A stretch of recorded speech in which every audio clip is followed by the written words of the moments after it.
לך זה לא חוקי מה שאתה עושה. נכון, כל ההתיישבות קמה ככה, אני לא יודע כמה יישובים קמה ביהודה ושומרון לא בדרך הזאת, שהיה עקשנים שהתחילו ונלחמו בהם ובסוף קיבלו את זה, זה ברור, ככה התחיל גם גיוס המונים וגם ככה התחילו החלוצים לפני קום המדינה בכלל, וזה לעם ישראל על עקשנות כזאת.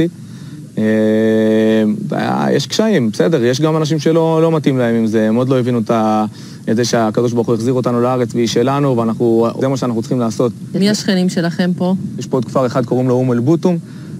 חוץ מזה, יש פה את בית פג'ר. הם חוקיים?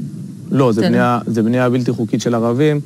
לא יודע אם היה שם אכיפות ב-20 שנה האחרונות. כמעט על כל קרם פה, בטח שעל כל בית וכל איזה כביש חדש, יש שלט של הרשות הפלסטינית, נתרם על ידי איזו מדינה אירופאית כזאת או אחרת. ביום חמישי בבוקר הגיעו כוחות הביטחון עם צו פינוי כדי לפנות ולהרוס את המאחז הבלתי חוקי. הנערים כבר מתורגלים בפינויים האלה וגם החיילים. שני הצדדים יודעים שעוד לפני שישבו שוב יחד לקפה, המבנה שפורק ייבנה מחדש. חדש מהיום?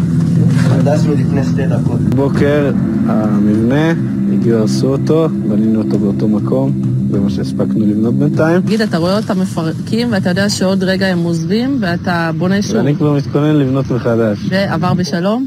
ביחסים ביניכם? תכלס הם עושים את העבודה שלהם, אין לי עכשיו מה לריב עם מג"בניקים.